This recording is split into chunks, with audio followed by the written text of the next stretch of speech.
Radhe Radhe everyone, स्वागत है आप सभी का एक बार फिर से मेरे चैनल पर। तो आज था 11 अगस्त, जब मैं अपने बेटे को ये तैयार कर रही थी स्कूल के लिए, क्योंकि उनके स्कूल में जन्माष्टमी का त्यौहार जो है पहले ही मना लिया गया है, ताकि बच्चों के लिए असुविधाजनक ना हो, क्योंकि जन्माष्टमी की छुट्टी रहती है। तो बस उसी के लिए मैं अपने बच्चे को रेडी कर रही थी। और रेडी करने के लिए मैं सबसे पहले उसके फेस पे मैंने मॉइस्चराइज़र एंड देन मामा अर्थ का मेरे पास क्या बोलते हैं उसको, हाँ, फाउंडेशन रखा था, वो लगाया। और थोड़ा सा आई शेडो लगाया आँख में, eye shadow, right, eye shadow लगाया। और उसके बाद मैं लगा रही थी, उसके बाद मैंने उसको आईलाइनर लगाया एंड देन ये आईब्रो उसकी ठीक करी। और थोड़ा बहुत काला काला लग गया था इधर उधर, तो उसे ठीक कर रही थी। तो लिपस्टिक वगैरह लगा के मेकअप लगभग तैयार होने ही वाला था कि वो मेरा बेटा आई शेडो पैलेट लेके भाग गया वहां पर, बड़ी मुश्किल से।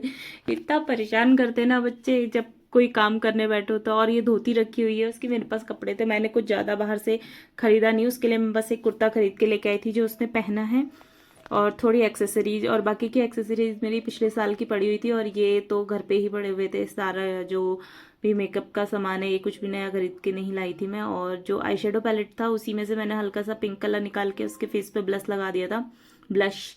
और मेरे पास ना वाइट कलर का वो नहीं था जिसको लगाते हैं ना माथे पर, तो ये मेरे पास मिट्टी थी, इसको गंगमाटी बोलते हैं। तो ये मिट्टी थी मेरे पास, तो मैंने इसको घिस कर इसी को जो है वो बनाने के लिए मैंने इस्तेमाल कर लिया था, जो कृष्णा के माथे पर होता है, तिलक बनाने के लिए इस्तेमाल कर लिया था उसका। और ताकि लाइंस सीधी बने उसके लिए मैंने जो जूड़ा पिन होती है ना उसको थोड़ा सा स्ट्रेच करके उसमें उसको लगाया सबसे पहले, और फिर उससे मार्किंग कर दी थी उसके फोरहेड पर। और फिर उसके बाद देखिए कितना इजीली ये बनकर तैयार हो गया था। और उसके पापा भी उसे थोड़ा बहुत छेड़ते रहते हैं तो उसे छेड़ देते हैं, लेकिन फिलहाल जो बेटा है मेरा वरदान वो फुल फोकस्ड था कृष्णा बनने पर। तो बनने के बाद बहुत ज़्यादा प्रोटी लग रहा था, हालांकि बहुत टाइम लगा। और यहाँ पर मैं धोती इसको ड्रैप कर रही थी। पहले मैंने सोचा कि मार्केट से मैं ले आऊंगी, लेकिन फिर मुझे याद आया कि मेरे पास कपड़ा पड़ा हुआ था। मैंने सोचा कि बहुत ही मिनिमल जो रेट रहेंगे, मतलब ज़्यादा मैं पैसा खर्चा नहीं करूंगी, क्योंकि क्या होता है ना, हम सामान ले लेते हैं और फिर हर साल वो वेस्ट हो जाता है। तो मैंने जो घर पे रखा हुआ सामान था बस उसी से अपने बेटे को रेडी किया। और ये धोती बांधने में थोड़ा सा टाइम लगता है क्योंकि इसको एडजस्ट करना पड़ा। और जो रेगुलर धोती पहनते हैं नॉर्मली, वो वाली नहीं बांधी थी मैंने, बांधी उसी तरीके से थी, लेकिन आगे की जो चुन्नटें थी वो थोड़ा सा डिफरेंट तरीके से मैंने डाली थी। तो अगर आपको भी अपने बच्चे की धोती ड्रैप करनी है तो बस इसी को फॉलो कीजिए, बहुत ईजी है, बहुत ही ज़्यादा ईजी। बस इन दो पल्लों को बराबर बराबर ले लेना है। और इसकी जो चौड़ाई थी ना, मतलब लंबाई तो अच्छी खासी थी, लेकिन लंबाई करीब करीब 4 मीटर 4.5 मीटर रही होगी, लेकिन जो इसकी चौड़ाई थी वो भी लगभग 1.5 मीटर के आसपास की थी। कपड़े का जो अर्ज था वो बहुत बड़ा था। और सबसे पहले प्लीट्स बना रही हूँ मैं, तो हमें किनारी पर प्लीट्स ना दे करके जो इसके एजेस होते हैं ना, मतलब जहां से हम पीको करते हैं उस पीको वाली जगह को प्लीट देना है। और एक साइड का पीछे ले जाना है, यानी कि जो हमारा लेफ्ट पैर वाला होता है, बाएं पैर वाला जो हिस्सा है उसको हम ले जाकर पीछे ड्रैप करेंगे। और मैंने इसको बाद में पिन से सिक्योर कर लिया था, बहुत इजी है। पिन से सिक्योर करने के बाद आप देखिए इस तरह से ना इसको एडजस्ट कर दीजिएगा, क्योंकि धोती फैले फैले सी होती है ना, तो थोड़ा सा उसको जो उसकी चुन्नटें वगैरह उसको सबको बहुत अच्छे से ठीक कर लीजिए। और बस ये धोती तैयार थी इसकी पहन के।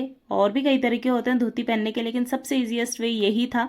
और ये जो पीछे से देखिए ये है ना, आपकी जो पीछे जो ड्रेपिंग डाली हुई है, मतलब जो पीछे की चुन्नटें हैं, ये इस पे डिपेंड करेगा कि आपकी जो बच्चे की धोती है वो ऊंची कितनी जाएगी। तो अगर आपको धोती को पूरा टखनों तक लाना है, यानी कि जो एंकल्स है वहां तक लेके आना है, तो आप उसको थोड़ा सा खींच के पीछे कर दीजिए। उसके बाद मैंने इसको कुछ एक्सेसरीज थी वो पहनाई, लेकिन सबसे इंपॉर्टेंट काम धोती के बाद जो होता है वो तो मैं रिकॉर्ड करना ही भूल गई, और वो था इसकी पगड़ी बांधना। एक्चुअली क्या हुआ ना, बच्चे बहुत ज्यादा बोल रहे थे, मैं सामान इधर उधर ढूंढ रही थी, तो उसके चक्कर में मैंने पॉज किया वीडियो को तो वो पॉज ही रह गया। खैर कोई बात नहीं, मैंने एक्चुअली किया गया था, मैंने उसके लिए भी कुछ एक्स्ट्रा नहीं खरीदा था। मेरे पास एक पुरानी साड़ी थी तो मैंने उसकी क्या करा ना, जो गोटा होता है साइड में लेस होती है वो निकाल दी थी, उसका गोटा निकाल के अलग किया। और देन उसके बाद मैंने उसको सबसे पहले डबल किया और फिर रस्सी की तरह उस पर बल दे दिया और फिर सिर पे 3 से 4 बार देखिए इस तरह से लपेट दिया और ये वाला पार्ट ही मिस हो गया। खैर कोई बात नहीं।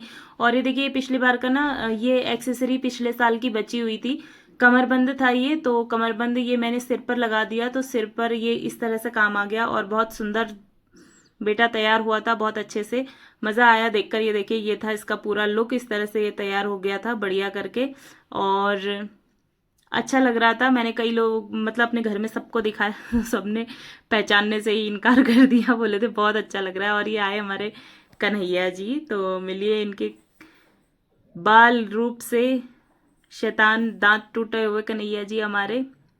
और थोड़ी सी बस ऐसे ही स्लो मोशन में वीडियो बनाई।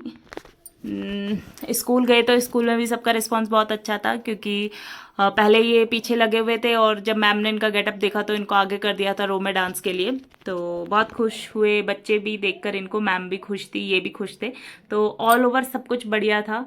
तो ये थी आज की छोटी सी वीडियो। अगर आप लोगों को मेरी वीडियो पसंद आती है, अगर ये कन्हैया का गेटअप आपको पसंद आया तो प्लीज़ कमेंट बॉक्स में लिखकर ज़रूर बताइए। और इसकी जो पगड़ी है ना, इसका मैं एक अलग से वीडियो बनाऊंगी एंड देन उसे मैं शेयर करूंगी। और कन्हैया की धोती ना उनके पैरों के नीचे आ रही थी, एक साइड से थोड़ी सी लंबी हो गई थी। तो प्लीज़ मेरे चैनल को लाइक करें, सब्सक्राइब करें, वीडियो को लाइक करें और दोस्तों के साथ ज़्यादा से ज़्यादा शेयर करना ना भूलें। Please please please do subscribe to my channel. तो आपके एक सब्सक्राइब से, आपके एक वीडियो के वॉच से मेरा वॉच आवर बढ़ जाएगा और सब्सक्रिप्शन, जब आप सब्सक्राइब करेंगे तो मेरे सब्सक्राइबर्स बढ़ेंगे, तो हेल्प हो जाएगी। तो ये रहे हमारे कन्हैया जी बारिश में भीगते हुए, और बारिश भी बहुत ज़्यादा बहुत ज़्यादा बहुत ही ज़्यादा हो रही थी पहाड़ों में। तो एक और बात इसके साथ कहना चाहूँगी कि अगर पहाड़ों में अगर आप अभी घूमने आ रहे हो तो प्लीज़ अवॉइड कीजिए, बिल्कुल अवॉइड कीजिए। कोई ज़रूरत नहीं है पहाड़ों में आके घूमने की इस टाइम पे, इस ड्रास्टिक स्टेज पर है ना हमारा पहाड़ अभी कि हम बता नहीं सकते।